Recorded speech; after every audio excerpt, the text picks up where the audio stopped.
এখন কোরবানি করবে কারা? প্রশ্ন আছে না নাই? কথা কয় না, প্রশ্ন আছে না নাই? কোরবানি করবে কারা? 10ই জিলহজ তো আপনার গতকালকে হজের খুতবা গেছে। কি আল্লাহর শুকর যে আল্লাহ পাকের কি রহমত, কি দয়া। গতকালকে গেছে হজের খুতবা, আজকে হলো পবিত্র জুমার খুতবা, আগামীকাল হলো ঈদুল আজহার খুতবা। সুবহানাল্লাহ বলেন। সুবহানাল্লাহ। এরকম ধারাবাহিক পড়ে না। এই 48 ঘন্টার ভিতরে আপনার 48 ঘন্টার এই 72 ঘন্টার ভিতরে 3টা খুতবা হবে। এটা দেখেন কত বড় নেক আমলের বিষয়।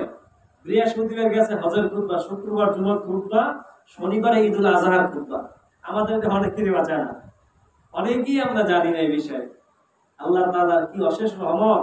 এটা সচরাচর পড়ে না, হয় না, কিন্তু এবছর হয়েছে, আল্লাহ শুকরিয়া। তাহলে কুরবানি কারা করবে আর কুরবানি কারা করবে না? সব সব বাদ, দেনা পাওনা ইত্যাদি, পাওনা টাকা পয়সা সব বাদ। 10ই জিলহজ, 11ই জিলহজ, 12ই জিলহজ, এই জিলহজ যদি আপনার কাছে সব বাদ দেওয়ার পরে, আপনার লেনদেন আচার ব্যবহার সব বাদ দেওয়ার পরে, বা দেনা পাওনা সব বাদ দিয়া যদি আপনার কাছে এই 10ই জিলহজ, 11ই জিলহজ, 12ই জিলহজ 1,05,000 টাকা থাকে বর্তমান বাজার মূল্য অনুযায়ী, 52.5 তোলা রৌপ্য যদি ধরেন, তাহলে 2,000 টাকা বড়ি হইল 1 লাখ টাকা। কত? 1 লাখ টাকা। আর 7.5 তোলা স্বর্ণ যদি ধরেন, তার দাম তো অনেক বেশি। রৌপ্যের হিসেবেও যদি আপনি ধরেন, তাহলে 1 লাখ, ওলামায়ে কেরামগণ মাসালা দিয়েছেন, 1,05,000 টাকায় 3 দিনের মধ্যে যদি কারোর কাছে থাকে, কথা বোঝেন, আপনার কিছু নাই, সব বাদ দিলাম, কিন্তু আপনি এই দেখা যায় কোরবানি আসলে আমরা অনেকেই পশু পালন করি, দেখা যায় একটা গরুর দাম 1.5 লাখ টাকা হয়, 2 লাখ টাকা হয়, হয় কি হয় না? আপনার কাছে কিছু নাই, কিন্তু আপনার কাছে এখন 1.5 লাখ টাকা বা 2 লাখ টাকা আছে। 1,05,000 টাকায় যদি আপনার কাছে গচ্ছিত থাকে, তাহলে আপনাদের কোরবানি ওয়াজিব। এখন প্রশ্ন করতে পারেন যে হুজুর কোন নজর পড়ছে আমাকে টাকার প্রতি, বিষয়টা তাই? কথা কয় না যে হুজুরকে নজর পড়ছে আমাকে গরুর মূর্তি, আমাকে টাকার মূর্তি। আসলে বিষয়টা তা নয়, এই হুকুমটা আমার নয়, স্বয়ং আল্লাহ পাক রব্বুল আলামিন আমাদেরকে হুকুম করছেন। আল্লাহ পাক রব্বুল আলামিন, আল্লাহ বলে না যে 20,000 টাকা দিয়ে কোরবানি দাও, 30,000 কোরবানি দাও। তোমার সামর্থ্য যেরকম আছে, একটা ছাগল দিয়ে কোরবানি দিয়ে দাও, একটা বকরি দিয়ে কোরবানি দিয়ে দাও, একটা দুম্বা দিয়ে কোরবানি দিয়ে দাও, একটা ভেড়া দিয়ে কোরবানি দিয়ে দাও, যা দিয়ে কোরবানি হয় এরকম একটা কিছু দিয়ে কোরবানি দিয়ে দাও। আপনারা তো 2 লাখ টাকা দিয়ে গরু কিনতে পায় নাই। কি আল্লাহ কি কি আল্লাহ আমাদেরকে কি বৈমুখ করছে? ইসলাম কত সহজ, যদি মানে খুবই সহজ। তাহলে এই ব্যক্তির উপর কোরবানি ওয়াজিব হবে। মানুষের জীবনে অনেক পশু উপকারী, খুবই দামি, প্রত্যেকটা জিনিসই আল্লাহ পাক রব্বুল আলামিন তৈরি করেছে মানুষের উপকারের জন্য। এর ভিতরে খুবই একটা গুরুত্বপূর্ণ প্রাণী, উপকারী প্রাণী হলো বিড়াল। বলেন কি? বিড়াল। বিড়ালের দাম এত মর্যাদা কেন? বিড়ালের কাজটা কি? আল্লাহ রাসূল সাল্লাল্লাহু আলাইহি সাল্লাম বলেন, বিড়ালের ভিতরে 3টা গুণ আছে। কয়টা গুণ আছে? কথা কয় না, কয়টা গুণ আছে? 3টা গুণ আছে বিড়ালের ভিতরে। নাম্বার 1, ঘরের ভিতর যখন আমরা থাকি, রাতের বেলা ঘুমাই থাকি, চোর আসছে না ডাকাত আসছে, ঘরের ভিতরে সাপ আসছে না বিড়াল, সাপ আসছে না উন্দুর আসছে না তেলাপোকা আসছে, সবার আগে খবর পায় কে? কথা কয় না, কে? বিড়ালে। সাপও যদি আসে, তাহলে দেখবে যে এর সাথে যুদ্ধ শুরু হয়, পারুক আর না পারুক, কি হয়ে যায়? যুদ্ধ শুরু হয়ে যায়। 2 নম্বর খাসলাত, বিড়াল হইল আপনার এই কি বলে ওটারে, পোষ্য প্রাণী। এটা খুবই মান্যগণ্য করে গেল এইটা। এরপরে আরেকটা বিষয় হলো, বিড়াল প্রস্রাব পায়খানা যেখানে করবে, দেখতে ভালো করে খেয়াল করে, অন্য প্রাণীর ভিতরে এই গুণগুলো নাই। বিড়াল যখন প্রস্রাব পায়খানা করে কি, আপনার হাত দিয়ে এইভাবে মাটি ছাড়াই এরপরে প্রস্রাব পায়খানা করে ঢেকে রাখে, যাতে বাহিরে গন্ধ না ছড়ায়। এই কাজটা তো আমরাও করি না, কথা কয় না, করি? এই আমাদের তো আধুনিক ব্যবস্থা আছে, কিন্তু আসলে আমরা এই কাজগুলো এইভাবে করি। এজন্য রাসূল বলেছেন, বিড়াল খুবই ভালো জিনিস। বিড়াল কি জিনিস? অর্থাৎ আবু হুরায়রার নাম আমরা শুনে থাকবো, সাহাবী, তার নাম ছিল আব্দুর রহমান, কিন্তু তিনি বিড়ালকে বেশি অত্যন্ত পছন্দ করতেন, ভালোবাসতেন। আল্লাহ রাসূলের দরবারে একদিন যখন হাজির হয়েছে, আল্লাহ রাসূল বলে, আবু হুরায়রা, তোমার জামার নিচে কিসের শব্দ দেখা যায়, কিসের শব্দ শোনা যায়? মেহমান শব্দ শোনা যায়। আবু হুরায়রা বলে, ইয়া রাসূলুল্লাহ, ইয়া হাবিবাল্লাহ, আমি বিড়াল খুব ভালোবাসি, আমি বিড়ালকে খুব পছন্দ করি, বিড়ালের ছানাকে খুব পছন্দ করি। আল্লাহ রাসূল বলেন, ও আবু হুরায়রা, বিড়াল যেহেতু তুমি ভালোবাসো, বিড়ালকেও আমি ভালোবাসি। তোমার জামার মধ্য থেকে বিড়ালের ছানা বের হয়েছে। আল্লাহ রাসূল তাকে উপদেন, আবু হুরায়রা বিড়াল ছানার পিতা। সুবহানাল্লাহ বলেন। সুবহানাল্লাহ। এবারে যে কুত্তর বাপ, বিড়ালের বাপ বলছে, বিড়ালের অনেক দাম, বিড়াল মানুষের জন্য খুবই উপকারী।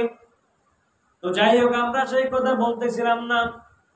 ইব্রাহিম আলাইহিস সালাম আল্লাহ পাক রব্বুল আলামিনের হুকুমে স্বীয় পুত্র ইসমাঈলকে কুরবানি করছেন। কুরবানি শুধু আমাদের জীবনে আছে বিষয়টা এরকম নয়। আমাদের জীবনে শুধু কুরবানি আছে না, এরকমটা নয়। হযরত আইয়ুব আলাইহিস সালামের জীবনের যদি দিকে তাকান, দেখবেন কুরবানি কাকে বলে, কাকে বলে। হযরত আইয়ুব আলাইহিস সালাম, আইয়ুব আলাইহিস সালাম একে তো নবী, 1,24,000 পয়গম্বর, মতান্তরে 2,24,000 পয়গম্বর দুনিয়াতে এসেছেন।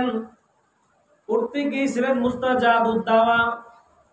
নবীগণ দোয়া করতে দেরি, আল্লাহ পাক কবুল করতে দেরি নয়। তারপরও আল্লাহ পাক হযরত আইয়ুব আলাইহিস সালামকে পরীক্ষা করার জন্য শরীরের ভিতরে কুষ্ঠ রোগ দিয়েছে, কুষ্ঠ রোগী দিয়েছে। চামড়া খসে খসে পড়ে, পোকা গার ভিতর দিয়ে হাঁটে। এই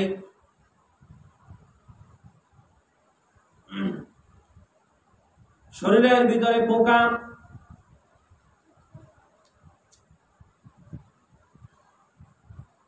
শরীরের ভিতরে যখন পোকা জমছে, তাফসীরের কিতাবে দেওয়া হযরত আইয়ুব আলাইহিস সালামের প্রায় 4 জন বিবি ছিল। 3 জন ওই অবস্থা থেকে রাতের বেলায় তারা পলায়ন করেছে, তারা চলে গেছে। কিন্তু বিবি রহিমা, রহিমার পরিচয় কি? হযরত ইউসুফ আলাইহিস সালামের সন্তান হলো হযরত ফাহিম আলাইহিস সালাম, এও নবী। সংক্ষেপ পরিচয় দেই। হযরত ইউসুফ আলাইহিস সালামের নাতি, ছেলের ঘরের নাতি হলো হযরত রহিমা, নবীর ঘরের সন্তান। দাদাও নবী, বাবাও নবী। হযরতে ফাহিম আলাইহিস সালামের সন্তান বিবি রহিমা বিবাহ হয়েছে, তাও একজন নবীর সাথে। কত দামি মহিলা! আইয়ুব আলাইহিস সালামের সাথে যখন বিবি রহিমা যখন বিবাহ হয়ে গেছে, ওই 3 জন স্ত্রী পলায়ে গেছে, কিন্তু বিবি রহিমা স্বামীকে ছেড়ে যায় নাই। আইয়ুব আলাইহিস সালামের অবস্থা এমনটা হইছে, দীর্ঘ 18 বছর পর্যন্ত যখন পোকায় শরীর খাইয়া ঝাঁঝরা করে ফেলাইছে, হাড্ডি গুড্ডি ছাড়া আর কিছু দেখা যায় না, শরীরের সর্ব জায়গায় পোকা দেখা যায়। বিবি রহিমা স্বামীর জন্য যখন কাজ করে নিয়ে আসতেন, খাবার নিয়ে আসতেন, কাজ করে বাইরে কাজ করে এরপর খাবার নিয়ে আসতেন স্বামীর জন্য। মানুষে খাবার খায় জিহ্বা দিয়া, জিহ্বাটাও ভালো ছিল না, জিহ্বাটাও পোকায় কামড়ায় ফেলেছে। বিবি রহিমা স্বামীর জন্য এত ভালোবাসা দেখাইছেন, দুনিয়ার মধ্যে এমন দৃষ্টান্ত আর খুঁজে পাওয়া যায় না। মুখের ভিতর শক্ত খাবার এমনি খাইতে পারছে না, দাঁত নাই, সব খাইয়া ফেলাইছে পোকায়। জিহ্বাও খাইয়া ফেলাইছে, ভিতর পেটের ভিতর কি আছে নারী বুড়ি সব দেখা যায়। এমন অবস্থায় আইয়ুব আলাইহিস সালামের, এমন অবস্থায় বিবি কিভাবে খাবার দিবে? খাবার তো চাবাইয়া খাইতে পারে না। যাও বানাইয়া তাকে, যাও বানাইয়ার পরে মুখের ভিতর নিয়ে তার মুখের ভিতরে খাওয়াইয়া দিতেন হযরত বিবি রহিমা। যখনই জিহ্বা, একজনের জিহ্বা আর একজনের মুখের ভিতর দেশে, আইয়ুব আলাইহিস সালামের জিহ্বার সাথে যে পোকা ছিল, দেশে পোকায় কামড় রহিমাকে। 2টা পোকায় এমন ভাবে কামড় দেশে, বিবি রহিমা বেহুশ হয়ে গেছে পোকার কামড়ে। চিন্তা করা যায়? পোকার কামড়ে স্ত্রী বেহুশ হয়ে গেছে। বেহুশ হওয়ার পরে অনেক সময়, দীর্ঘ সময় পরে যখন হুঁশে আসছে, এবারে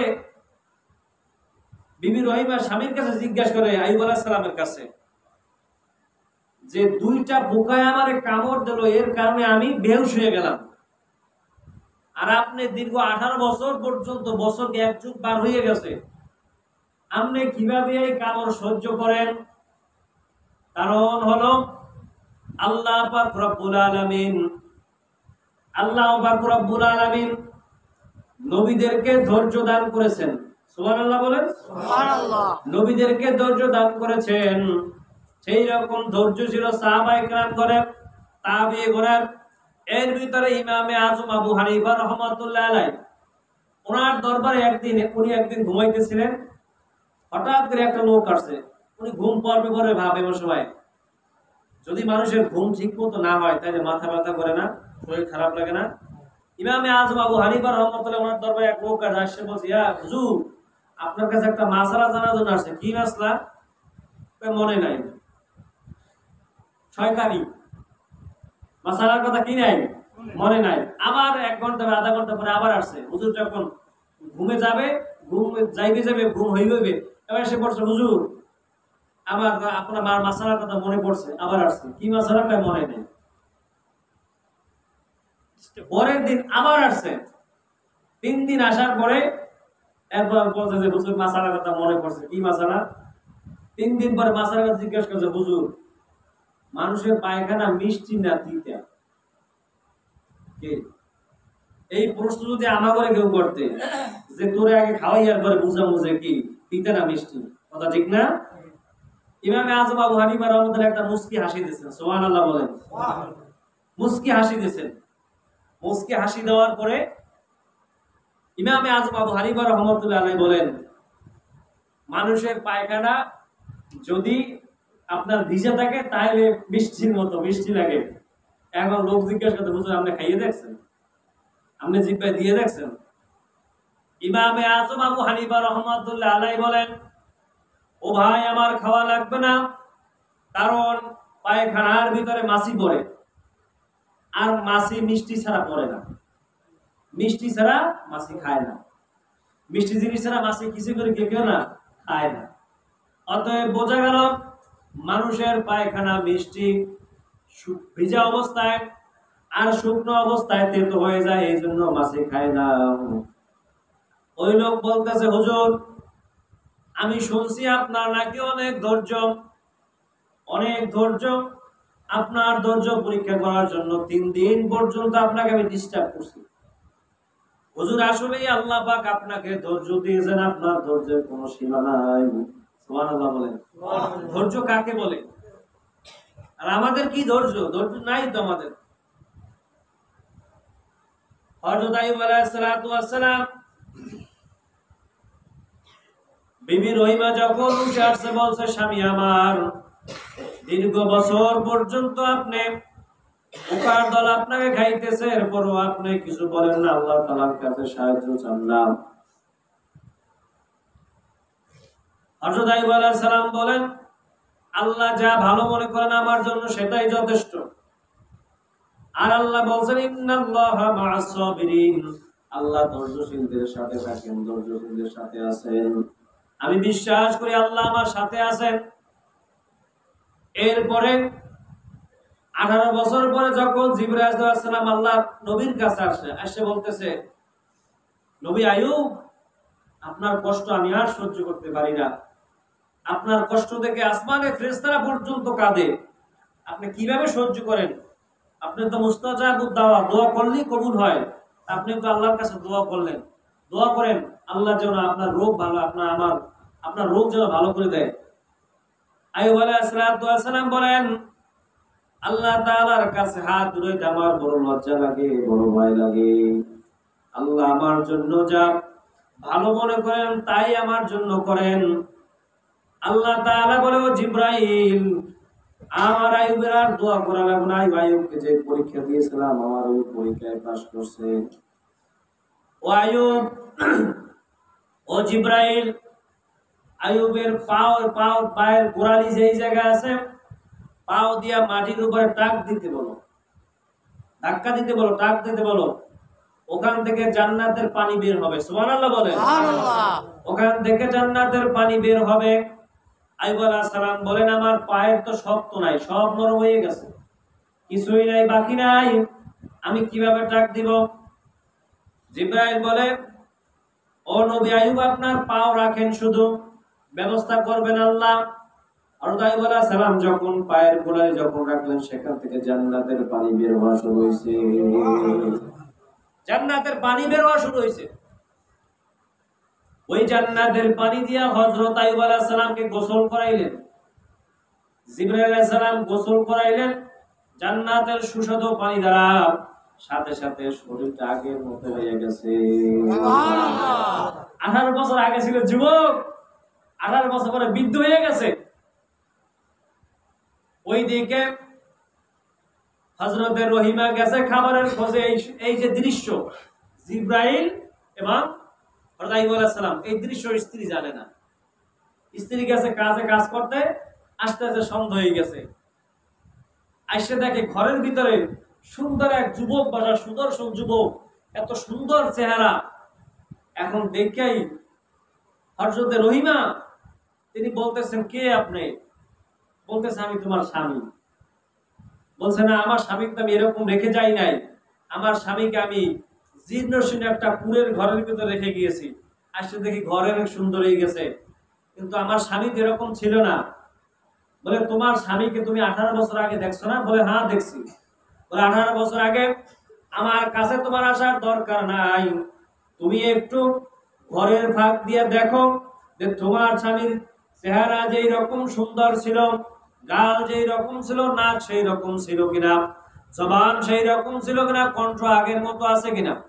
আমার পায়ের দিকে তাকায় দেখো, আমার পাগুলো কত সুন্দর ছিল। সেই 18 বছর আগে স্মৃতিগুলো মনে করো, আমার দিকে তাকাও, দেখো আমার চেহারা সে আগের মতো দেখা যায় কিনা। হযরতে রহিমা যখন আস্তে আস্তে যখন গলার ভয়েস শুনলে যে 18 বছর আগের ভয়েস, 18 বছর আগের জবান, সুন্দর সুন্দর চুল, সুন্দর দাড়ি, সুন্দর চেহারা, সুদর্শন যুবক।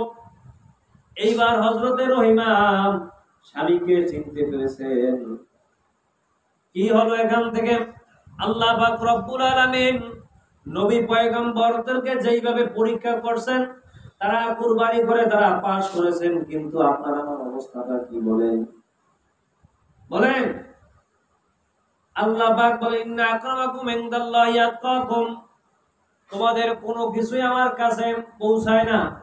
লাইয়ানাল্লাহু লুহুমুহা ওয়ালা দিমাউহা ওয়ালাকিন ইয়ানালু তাকওয়া মিনকুম, তোমরা যারা কুরবানি করবা, আল্লাহ বলে তোমাদের রক্ত গোশত আমার কাছে কিছু পৌঁছায় না, মাংস আমার কাছে কিছু পৌঁছায় না, আমার কাছে পৌঁছায় বান্দার নেক আমলটা ঠিক আছে কিনা,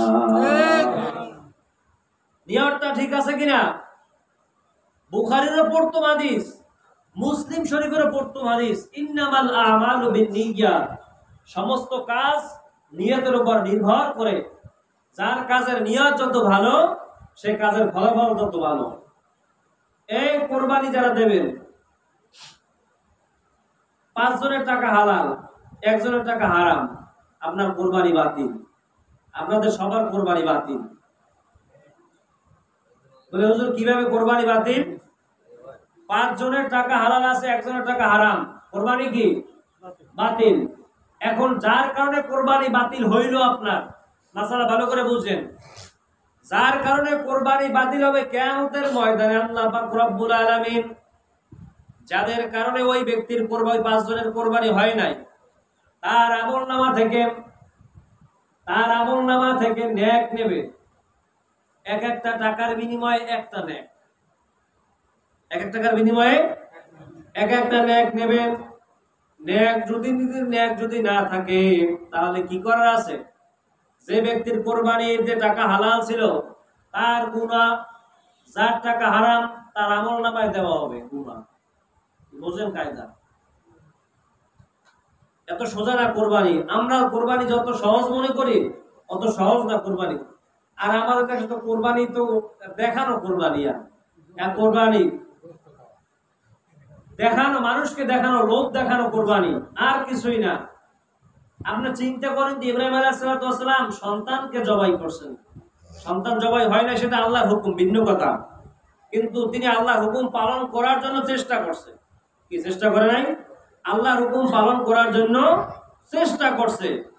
কিন্তু হযরত ইব্রাহিম আলাইহিস সালাম যখন কোরবানি হয়, যখন তার বাবা যখন ছেলে সন্তান যখন বড় হয়েছে, ঘটনা আমাদের জানা আছে, সন্তান যখন বড় হয়েছে 11 বছর বয়স, কোনো কেতাবে লাগে 12 বছর 14 বছর, 11 বছর বয়স, এই সময় আসছে। 11 বছর পরে বাবা আসছে, আসছে বলতেছে কে তুমি?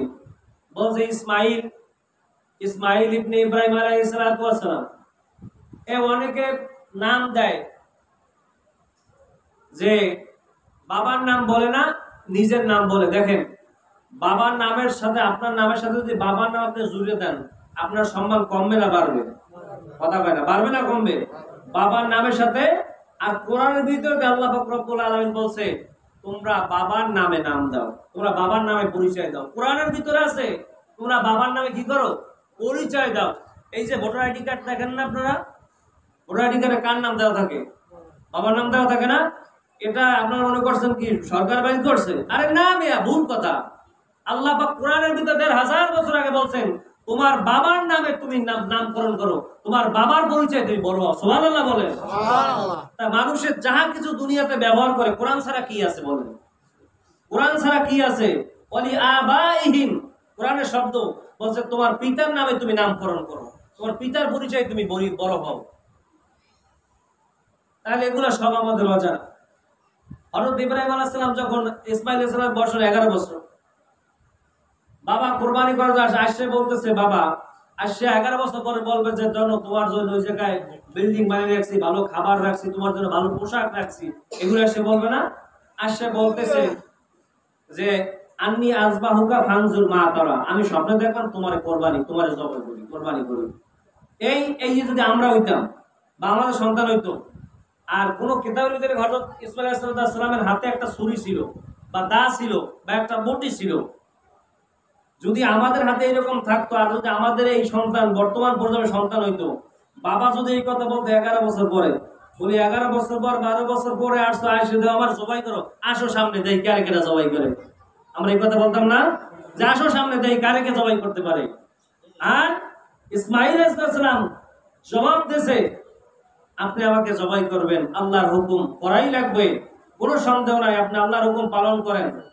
ইসমাঈল আলাইহিস সালামকে যখন শোয়াইয়ে যখন কোরবানি করা শুরু করছে, যখন আল্লাহ পাক রব্বুল আলামিন তাফসীরে কিতাবের ভিতরে আছে, যখন তার গলায় ছুরি যখন শুরু করছে পৌঁছানো, গলা কাটে না, আল্লাহ পাক বলে জিবরাইল জলদি করে যাও, আমার ইসমাঈলের গলার ভিতরে একটা তামার পাত দিয়ে ঢুকাই দাও। সুবহানাল্লাহ বলেন। যত কাটে গলা কাটে না। এরপরে উল্টা দিক দিয়ে আবার যখন কাটা শুরু করছে, ইসমাঈল আলাইহিস সালামের কি আদব, কি আদব, কি ভদ্রতা! বলে বাবা আপনি আমাকে আপনার চক্ষু বেঁধে নেন, আমার হাত পাও বেঁধে নেন। কারণ কি? আপনি নবী, আপনি যখন জবাই করার সময় আমার পা যখন আপনার গায়ে লাগবে বেয়াদবি হবে। এই জন্য আল্লাহ পাক আমাকে কিয়ামতের ময়দানে নেকি কম দিবেন, জান্নাত ছোট দিবেন, এই জন্য আপনি পা বাইধে নেন ভালো করে। কোরবানি কাহাকে বলে? এই ছিল তাদের ত্যাগ। হযরতে মা হাজরা আলাইহিস সালাম ইসমাঈল যখন ছোট ছিলেন, যেই সময় পানি বাইনা কোথাও একবার সাফায় যায়, একবার মারওয়ার যায়, একবার সাফা একবার মারওয়া আসে যায়, কোথাও পানি নাই, কোথাও কি নাই? পানি নাই। পানি কোথায় পাইবে? হঠাৎ করে সাফা থেকে মারওয়া দিকে যখন নজর করছে হযরতে হাজরা, দেখে সেখান থেকে পানি বের হইতেছে। সুবহানাল্লাহ বলেন। ইসমাঈলের পায়ের গোড়া থেকে যখন পানি বের হইতেছে, তখন আসছে নিজেও পানি পান করলেন এবং সন্তানকেও পানি পান করাইলেন। আল্লাহ পাক রব্বুল আলামিন বলে ও হাজিরা, দুনিয়ার হাজিরা, কিয়ামত পর্যন্ত যারা হজ করবা, এই সভা মরে আইসা আমার হাজরা যেই থেকে দৌড় দিছে, আমার হাজরা যেখানে দৌড় দিছে, এই জায়গায় যদি হাজিরা তোমরা যদি দৌড় না দাও, তোমাদের কিয়ামত পর্যন্ত তোমাদের হজ আমি আল্লাহ কবুল করব না। এই ছিল তাদের ত্যাগ, এই ছিল তাদের কোরবানি। শুধু তাই নয়, এবং ওই যে মা হাজরা এবং শিশু সন্তান ইসমাঈল, এই যে করুণ কাহিনী, এই যে দৌড় দিছে পানির জন্য দৌড়াদৌড়ি করছে, আল্লাহ পাক রব্বুল আলামিন বলেন আমার হাজরা দৌড় দিছে, ইসমাঈল এই কাজগুলো করছে। যখন দুম্বা আসমান থেকে আসতেছিল, যখন দুম্বা আসমান থেকে জিবরাইল যখন দুম্বা নিয়ে আসছে, তখন বলছে আল্লাহু আকবার, আল্লাহু আকবার। জিবরাইল আসমান থেকে আওয়াজ দিচ্ছেন আল্লাহু আকবার, আল্লাহু আকবার। ইব্রাহিম আলাইহিস সালাম বলছে লা ইলাহা ইল্লাল্লাহু। এরপরে ইসমাঈল বলছে আল্লাহু আকবার, আল্লাহু আকবার। ওয়ালিল্লাহিল হামদ। কেন বলছে জানেন? জিবরাইল বলছে আল্লাহ আমার সবচেয়ে বড়, আল্লাহ আমার সবচেয়ে, যখন দুম্বা যখন ঢুকাই দেখবো আল্লাহু আকবার, আল্লাহু আকবার বলছে। ইব্রাহিম আলাইহিস সালাম বলছে লা ইলাহা ইল্লাল্লাহু আল্লাহু আকবার। আল্লাহু আকবার কেন? আল্লাহ ছাড়া কোনো মাবুদ নাই। ইব্রাহিম আলাইহিস সালাম বলছে কি আল্লাহ ছাড়া কি নাই? কোনো মাবুদ নাই, আল্লাহ ছাড়া কোনো রব নাই, আমি তার নামই কুরবানি করলাম। ইসলাম বলে আল্লাহু আকবার, আল্লাহ বড়, ওয়ালিল্লাহিল হামদ, সমস্ত প্রশংসা আমার আল্লাহ তাআলার জন্য। সুবহানাল্লাহ বলো। কেন বলছে প্রশংসা আমার আব্বার না, আমার মায়ের না? কারণ বাঁচাইছে আমারে আল্লাহ। কে বাঁচাইছে? ইসমাইল বলছে বাঁচাইছে আমারে আল্লাহ। আল্লাহু আকবার, আল্লাহ বড়, ওয়ালিল্লাহিল হামদ, সমস্ত প্রশংসা আমার আল্লাহর জন্য। সুবহানাল্লাহ বলো। দেখেন তাদের ইয়াকিনটা কি। বাবা সাইজে দিয়েছে এই জন্য সে প্রশংসা করে নাই, বলছে প্রশংসা আমার আল্লাহর জন্য। প্রশংসা কার জন্য? দুনিয়াতে সমস্ত প্রশংসা কার জন্য? অনেকে বলে যে অমুকের কণ্ঠ খুবই সুন্দর। আরে ভাই, কণ্ঠ বানাইছে কি? কথা কয় না, কণ্ঠ বানাইছে কি? বলে যে অমুক শিল্পী খুব সুন্দর গান গায়, অমুক শিল্পী খুব সুন্দর নাচিত গায়, অমুকে খুব সুন্দর অভিনয় করে। কি বলি না আমরা? এই করার তৌফিক দিয়েছে কি? কে দিয়েছে? আল্লাহ। মাছে বলতেছে কয় মাছটা খুব সুস্বাদু, এই সুস্বাদু বানাইছে কে? আপনি আমি বানাইছি? কে বানাইছে? সমস্ত প্রশংসা আল্লাহ তাআলার জন্য। ইসলাম বলছে আল্লাহু আকবার, ওয়ালিল্লাহিল হামদ, সমস্ত প্রশংসা আমার আল্লাহ তাআলার জন্য। কাজী কুরবানি যারা করবেন, এজন্য কুরবানি সবচেয়ে ভালো হইছে একা করা উত্তম। একা কুরবানি করা সবচেয়ে উত্তম। বাজে মানুষ থাকলে কথা বেশি হয়, নিয়ত ঠিক থাকে না কারো। আর যারা 2 নম্বরে টাকা দিয়ে করবেন, এগুলো কুরবানি দেওয়া জায়েজ নাই, কথা পরিষ্কার। আর দিলে কুরবানি হয় না। এরপরে কুরবানির গোশত কিভাবে বন্টন করবেন? কুরবানির গোশত আমরা সচরাচর 3 ভাগ করি। হ্যাঁ, এটা হাদিসে আছে, এটা জায়েজ আছে, এটা করা যায়। 3 ভাগ করে আপনি 1 ভাগ আত্মীয়-স্বজনে দিলেন, 1 ভাগ আপনি নিজের জন্য দিলেন, আর 1 ভাগ এলাকাবাসী সবাই দিয়ে দিলেন। এটা করা যায়, এটা জায়েজ আছে, করা যায়। এবং গোশত মজুদ করা যায়, তবে বেশি দিন রাখা ঠিক না। কালকে না জানি কোনদিন শুনলাম গত বছরের গোশত এই বছরও আছে, আমার একজনে বললেন কি, নাম অজানা ব্যক্তি, নাম জানার দরকার নাই। এটা কি ঠিক হয়েছে কাজটা? কথা বলে না, কাজটা ঠিক হয়েছে? এই গত বছরের কোরবানি গোশত এখনো থাকে, এটা কি হইলো? এই কি হইলো? কোরবানির গোশত এটা রাখা যায়, তবে বেশি দিন রাখা ঠিক না। 1 সপ্তাহ 10 দিন রাখেন আপনার। হ্যাঁ, আত্মীয়-স্বজন দূরে আছে, আসতে পারে না, তার জন্য রাখেন, ব্যবস্থা আছে। আপনি 1 বছর 6 মাস যদি রাখতে দেন, কি কোরবানি দিলেন আপনার বলেন? আর আমরা অনেকে মনে করি কি যে এক পরিবারে 5 জন আছে, 6 জন আছে, 7 জন আছে, প্রত্যেকে ভালো করে বোঝেন মাসালা। প্রত্যেকে ইনকাম করা সদস্য আছে। কথা সাপোজ ছেলে টাকা পাঠাইলো 1 লাখ বা 2 লাখ বা 3 লাখ বা 4 লাখ 5 লাখ, উনি করলো কি? এই বুড়াই করলে কি? বা এই লোকে করলে কি? 4 লাখ টাকা ব্যাংকে রাখছে, 50,000 টাকা দিয়ে গরু করছে, গরু কিনছে। কি আছে না এরকম? 3 লাখ টাকা দিয়ে জমি রাখছে, 50,000 টাকা কোরবানি দিয়েছে, এই শেষ। মাসালা হইল যার উপরে সমর্থ আছে সে কোরবানি দেবে। ওই যে বললাম শুরুতেই 10, 11, 12 সব খরচা বাদ, সব খাবার দাবার সব বাদ। এই 3 দিনের ভিতরে আপনার কাছে 1,05,000 টাকা থাকে। কত লাখ? 1,05,000 টাকা মাল সম্পদ টাকা আপনার কাছে থাকে, আপনার উপর কোরবানি ওয়াজিব। এখন দেবেন কি দেবেন না সেটা আপনাদের ব্যাপার। আর পরিবারের 5 জন আছে, 6 জন আছে, 7 জন আছে, 3 জন আছে, 2 জন আছে, ইনকাম করতে সবাই, আপনি সবার পক্ষ থেকে গরু কিনে মুরব্বি আপনি নিয়ে আসলেন, এবার কোরবানি দিলেন। কোরবানি আপনারটা হয়েছে, আটকেপটা হয় নাই। কোরবানি আপনারটা হয়েছে, আটকেপটা হয় নাই। কাজেই কোরবানি যে গরু দিয়ে করলে বেশি রকম না, আপনি বকরি দিয়ে করেন, অসুবিধা কি? ছোট বকরি দিয়ে করেন, সমস্যা নাই তো। আপনার তো আল্লাহ বলেন যে 50,000 টাকা দিয়ে দেওয়া লাগবে, 40,000 টাকা ভাগ হওয়া বিষয়টা এরকম না। কোরবানি করেন আল্লাহর রাস্তায়, আল্লাহর জন্য। ছোট পশু হোক, দুম্বা হোক, ভেড়া হোক, যা কিছু হোক, যেগুলো দিয়ে জায়েজ আছে এগুলো দিয়ে দেন আপনি একটা। কাজেই আল্লাহ পাক রব্বুল আলামিন, যাদের আমরা অনেকে কোরবানি বুঝিও না, অনেক জায়গায় শোনা যায় যে কোরবানি কি এরা বুঝি না, মনে করে টাকা খরচা, আসলে না।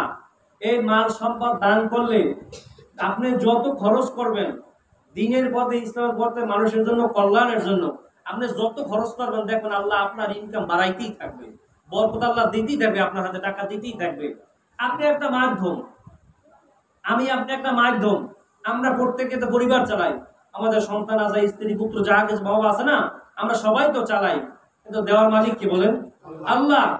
আপনি খরচ করেন, আল্লাহ আপনার আরো বাড়াই দেবে। আরো অনেক কথা আছে, এগুলো জানবেন, মাসআলা জানাগুলো দরকার। কাজে আল্লাহ পাক রব্বুল আলামিন আমাদের সবাইকে এই কথাগুলো মানার, বোঝার, আমল করার তৌফিক দান করুন। ওয়া আখির দাওয়ানা।